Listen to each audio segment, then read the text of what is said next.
So, बिस्मिल्लाहिर्रहमानिर्रहीम। Sorry sir, I was जी got disconnected. जी जी जी sir. continue sir. Any question, anything you would like to share?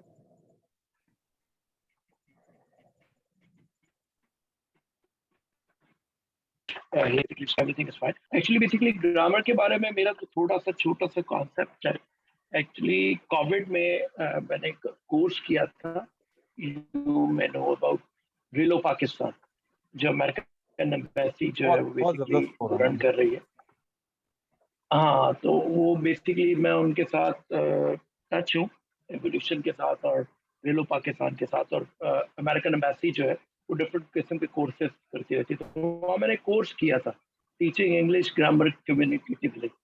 तो एक्चुअली बेसिकली जो मैं समझता हूँ हमारे सिस्टम में ग्रामर को लेकर जो सबसे बड़ी कंफ्यूजन है, स्पेशली इन इंग्लिश, कि हम ग्रामर को सिखा तो देते हैं लेकिन बेसिकली कम्युनिकेटिवली हम उसको टीच आउट नहीं करते, यानी कि हम उनका प्रैक्टिकल इम्प्लीमेंटेशन जो है वो नहीं देते. वहाँ टीचर थे स्टीव, जो बेसिकली हमें देख रहे थे सारा, तो उन्होंने बड़ी ज़बरदस्त एग्जांपल्स दी, बहुत सारी चीज़ें उन्होंने हमसे शेयर की थी. तो जो प्रॉब्लम बेसिक जो मुझे समझ में आता है हमारे माशरे का, और जो मैंने डिफरेंट टीचर से इंटरेक्ट भी किया, क्योंकि मेरे ग्रुप में डिफरेंट कंट्रीज से जो है वो लोग थे, इंग्लैंड से भी थे, इजिप्ट से भी थे, सऊदीया से भी थे. तो जब उन्होंने भी शेयर की तो मैं ये समझता हूँ कि हमारे कंट्री में, हमारे स्कूलिंग सिस्टम में प्रैक्टिकल इम्प्लीमेंटेशन ग्रामर की बिल्कुल ही नहीं. मीन हमारे यहाँ नहीं है, बिल्कुल बिल्कुल कोई भी किसी किस्म की कोई इम्प्लीमेंटेशन नहीं है. यानी हम स्टूडेंट को फ्री हैंड देते ही नहीं है, और ना हमारे अंदर इतनी करेज है कि हम स्टूडेंट को फ्री हैंड देते हैं कि वो जो कुछ भी लिखना चाह रहा है, जो कुछ भी लिखना चाह रहा है उसको लिखने की इजाजत दी जाए इन प्रेजेंट सिंपल और present continuous and so on. हम बेसिकली तो उसको कॉन्सेप्चुअली बहुत कुछ दे देते हैं, बहुत सारी किताबें भी हैं. मीन आई कंसीडर कि we are more bookish than we follow the practical practices.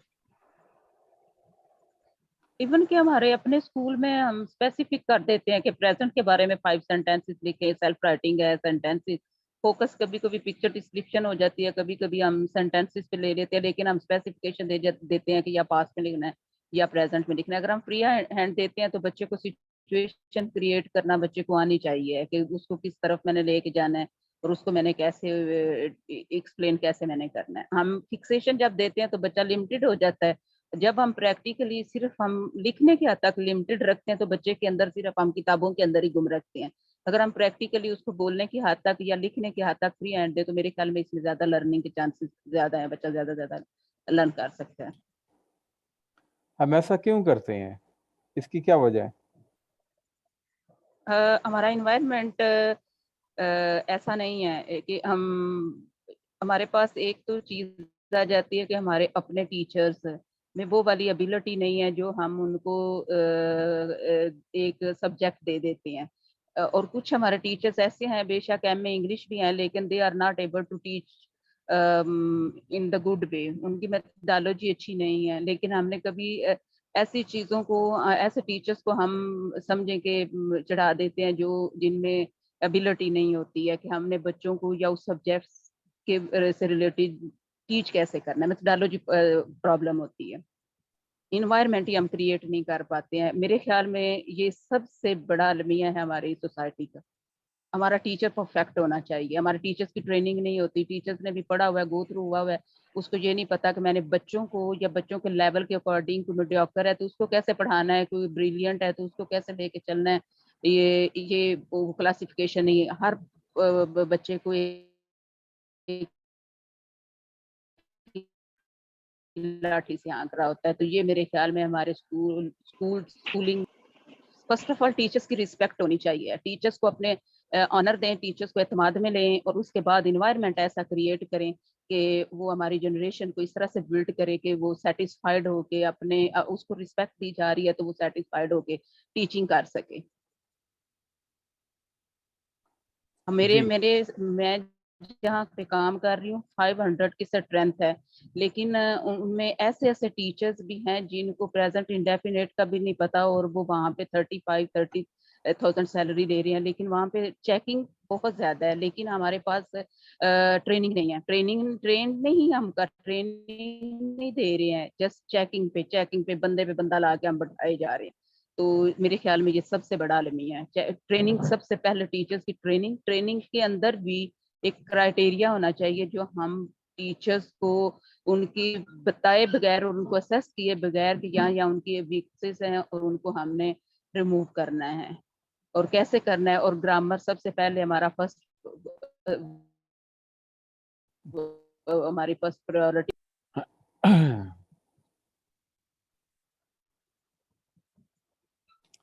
मैंने जी जो भी लर्न किया मैंने खुद अपनी मर्जी से किया। आपने में मुझे एक शौक है ये मतलब एक सीखने का थर्ड लैंग्वेज को, चाहे चाइना है इसको देखें, सॉरी ये जो है डिफरेंट लैंग्वेज को, स्पेनिश है, लेकिन स्टेप बाय स्टेप। लेकिन एक बंदे के अंदर एक बंदा काम करना चाह रहा है, टीचर आपका काम एक काम करना चाह रहा है, एक इदारा उसके साथ उसका साथ नहीं दे रहा, जो काम करने वाला उसको आप काट काट के फेंक रहे हो और जो नहीं करने वाले को उनको आप आगे आगे लेके जा रहे हो, स्पिरिट खत्म हो जाता है इस तरह से। लेकिन ये भी सोसाइटी में एक ये भी एक अलमिया है। जी काम क्या करेगा?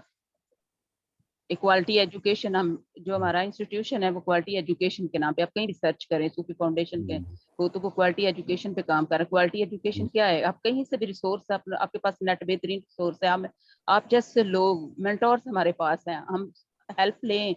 मैं अपने सेल्फ मतलब ये बिहाफ पे ये सारा कुछ करती रहती हूँ हर वक्त। You know very well my routine के कहीं ना कहीं मैं खुद ही बिजी रहती हूँ इस तरह के कामों में, अपने आप को ज्यादा से ज्यादा लर्निंग में रखती हूँ। लेकिन इदारा मेरा बिल्कुल भी इस चीज को, और इस वजह से मैंने अपने आप को बहुत इम्प्रूव किया। मेरे जो सीनियर स्टाफ है वो भी मुझे मेरी कभी कभी एबिलिटीज को देखते रहते हैं कि ये मैं उनसे अगर कुछ पूछ लूं जो मुझे नहीं आता।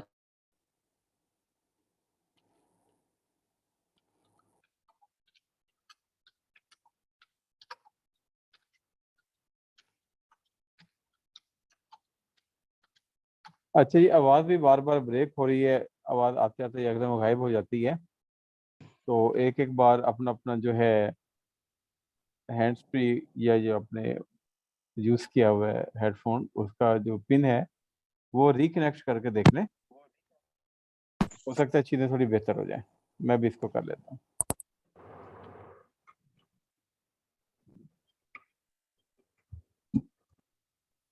Yes, I have done it, and you people can listen my voice and tell me whether do I sound you normal or there's some problem in my voice.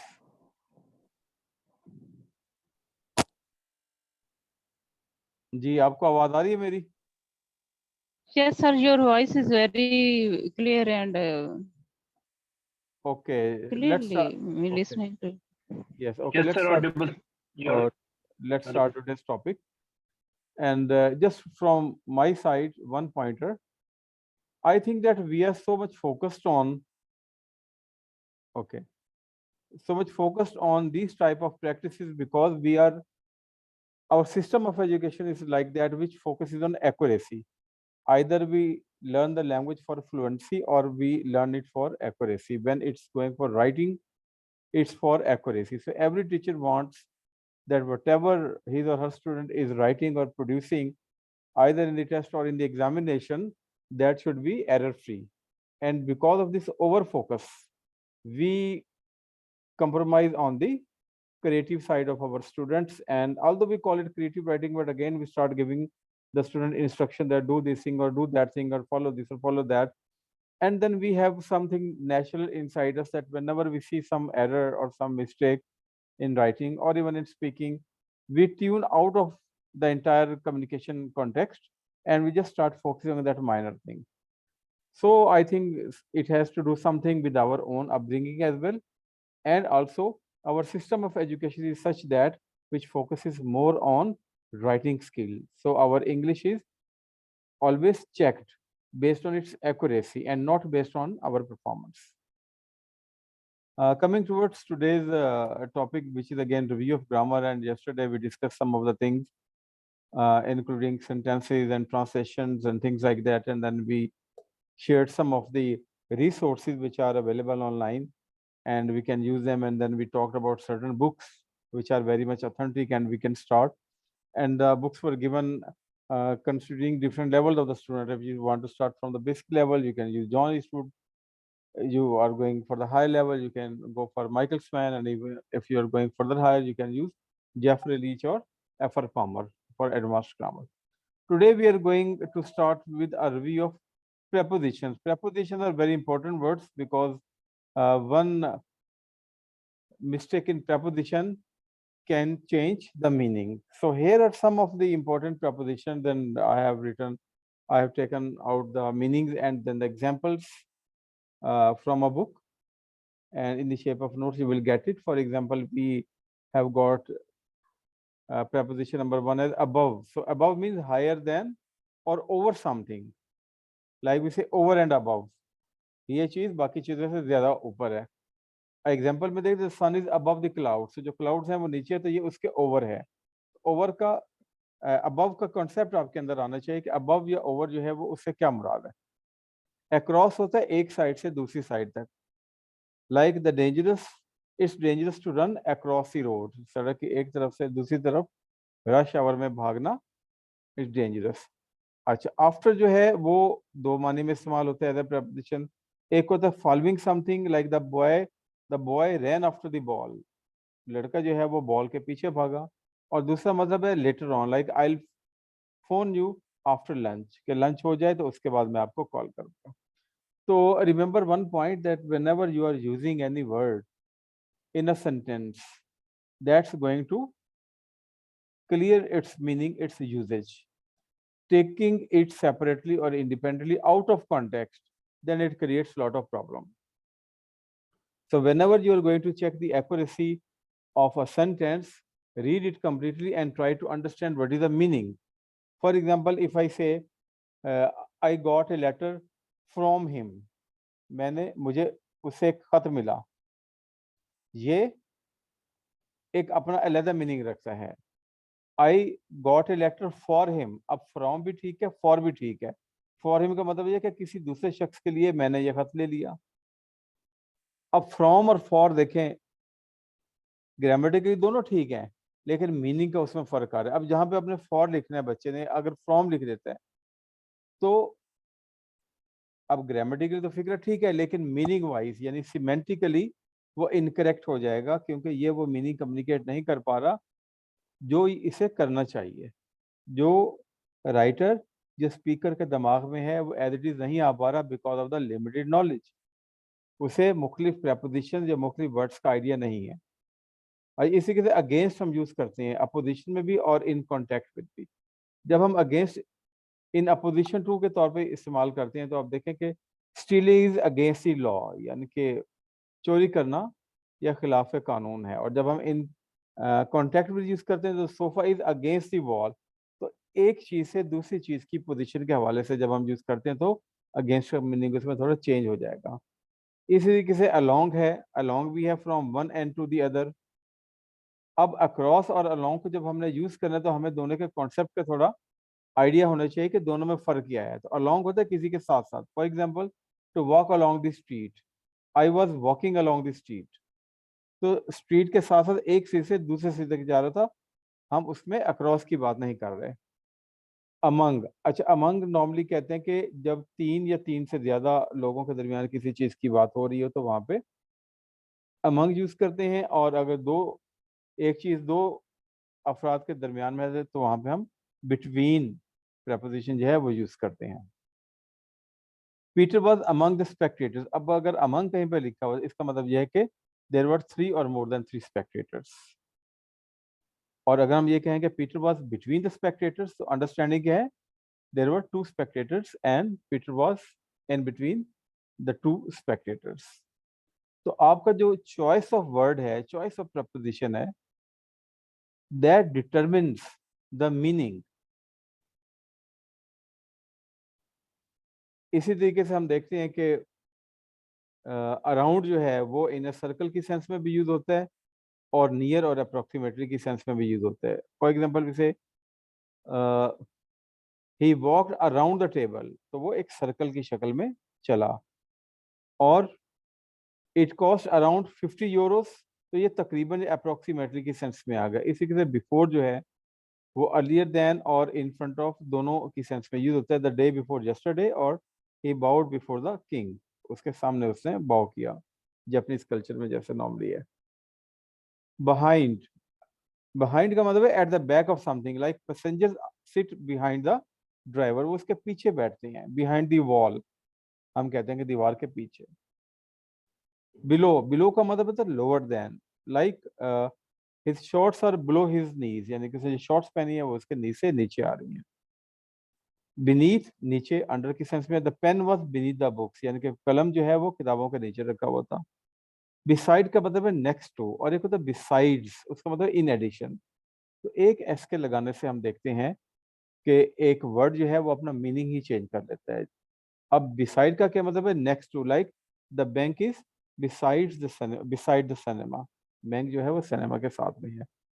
Between, ये अभी हमने ऊपर डिस्कस किया, it is used, this preposition is used for space between two things, like Mary sat between Tom and Jane. By, अच्छा by के भी दो meaning है, नियर या at the side of, our house is by the river. Close to, close to का मतलब है next या किसी के करीब होना, नियर होना, ये भी। अब बाई और क्लोज टू दोनों के मीनिंग मिलते जुलते हैं, लेकिन आप देखें कि जब आप उसको सेंटेंस में यूज करते हैं तो उसमें कितना शेड ऑफ डिफरेंस आ जाता है।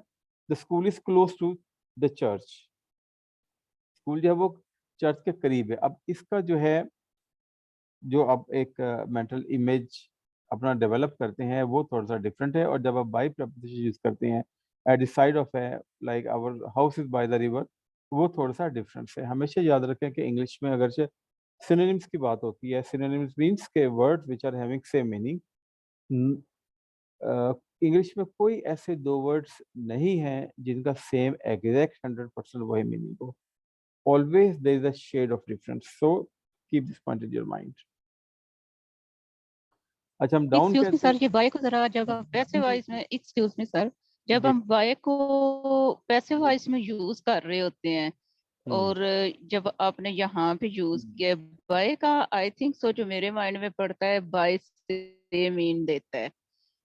तो क्या मैं ठीक कह रही हूँ कि बाय जो है उससे लिया, by his father, by Ali, by, तो बाय को जरा प्लीज एक्सप्लेन कीजिएगा अच्छा जब हम ठीक है इसको पैसिव वॉइस में यूज कर रहे होते हैं। जी।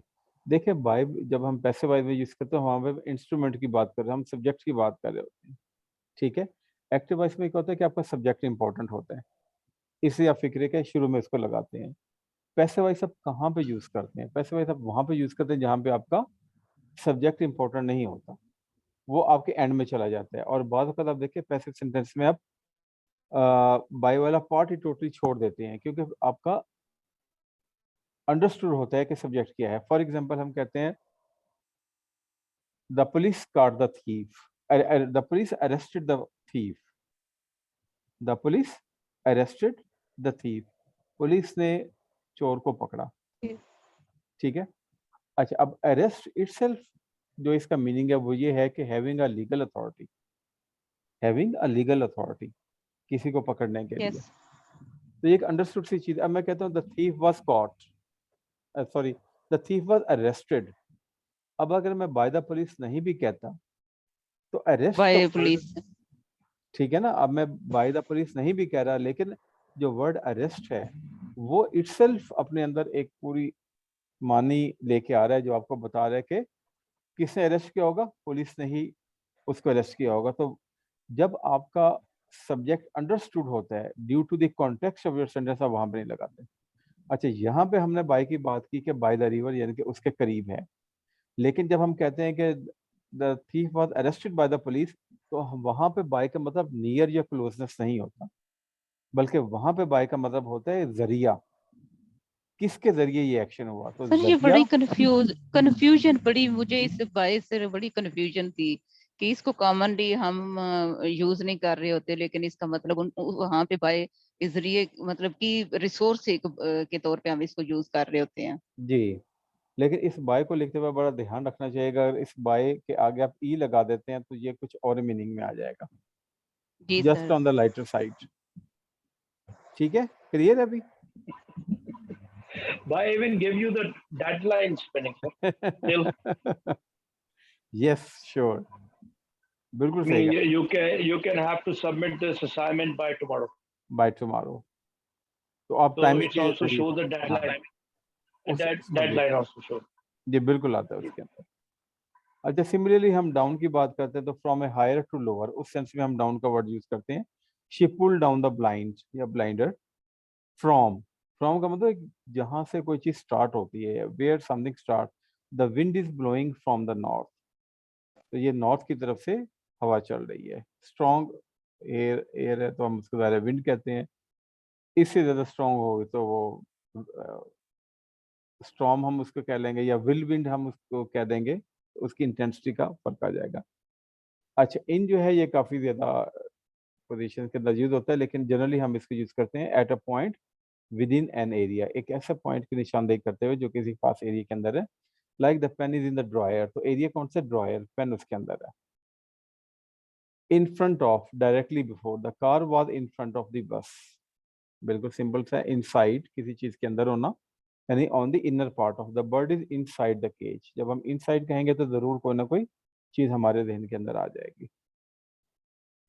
इनटू, मूवमेंट वाला एक चीज दूसरी जगह पे। He went into the shop, he was outside the shop, then he went inside. हम इनसाइड का वर्ड भी यूज कर सकते हैं और इनटू भी यूज कर सकते हैं। इनसाइड वन वर्ड है, इनटू जो है वो टू प्रेपोजिशंस को मिला के, तो यहाँ पे आप यूज करें तो इनटू जो है वो एक मूवमेंट शो करता है उसके अंदर।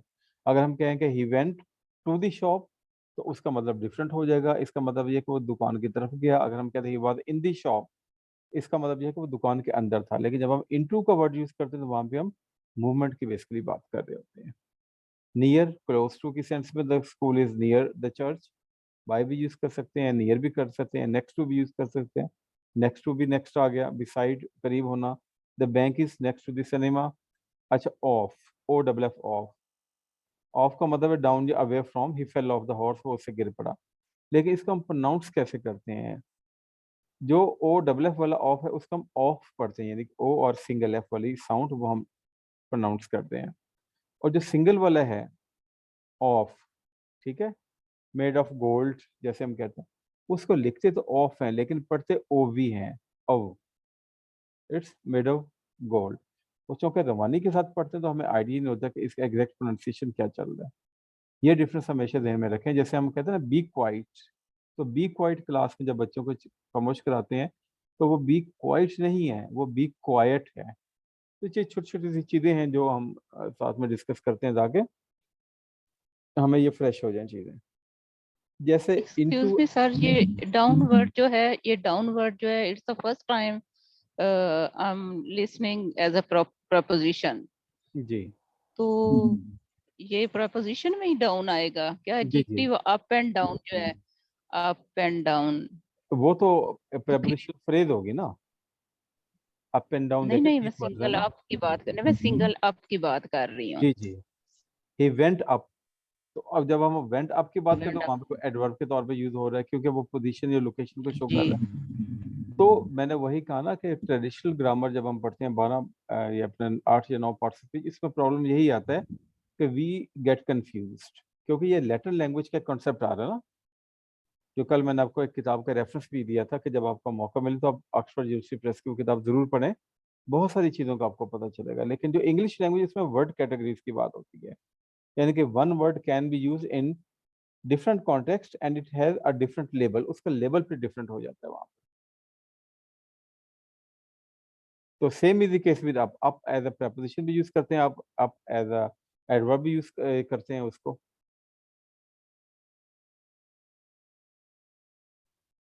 Got the idea miss Firdaus? Sir okay, अच्छा, ऑन जो है in a position touching a surface, the cup is on the table, यानी कि किसी सरफेस को वो टच करे तो वहां पे आप ऑन का preposition यूज हैं। इनटू की तरह ऑन टू भी है, move to a position on a surface, like move the books on to the shelf, यानी कि किताबें जो है वो आप किसी जगह से उठा कर शेल्फ में मुंतकिल कर रहे हैं तो आप ऑन टू की preposition यूज करेंगे। Opposite is very simple, facing या on the other side. Eva sat opposite Tom at the table, आमने सामने होकर बैठना, उस सेंस में यूज करते हैं। आउट ऑफ का मतलब है move from a close space, ठीक है, like he got out of the taxi. और दूसरी सेंस में यूज करते हैं without, she is out of work, means she is having no work at all, there is no work which is doing at the moment. Outside, outside again दो preposition को मिला अपनी preposition phrase है, इसको मिला के बनाइए. Opposite of inside, like the garden is outside the house. The garden is outside the house. It means के जो बाग है या बागीचा है वो घर के बाहर है, तो उसकी हम अंदर ही की एक पोजीशन को आइडेंटिफाई कर रहे हैं. ओवर एंड अबव अक्रॉस वो हमने पहले भी डिस्कस किया, like the plane free over Atlantic, किसी चीज के ऊपर जाना. ऑन द सरफेस की सेंस में भी यूज करते हैं. She put a cloth over the table, कि उसने टेबल पे मेज पे कपड़ा बिछाया. अच्छा, पास्ट पास्ट यहाँ पे बियॉन्ड की सेंस में यूज होता है.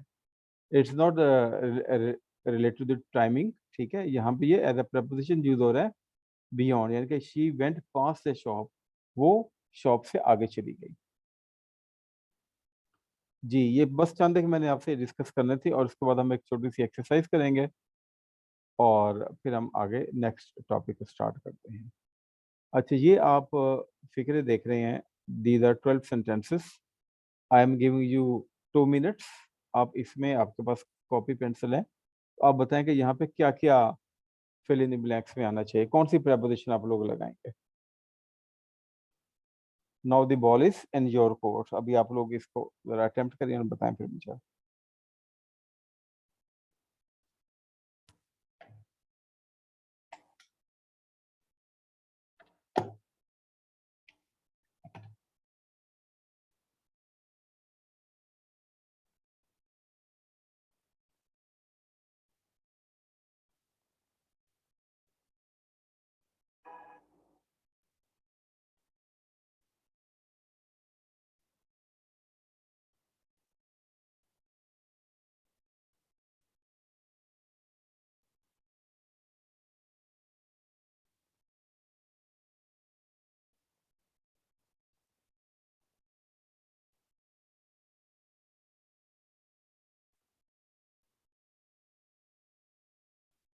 जब आप कर लें तो फिर मुझे बताइएगा.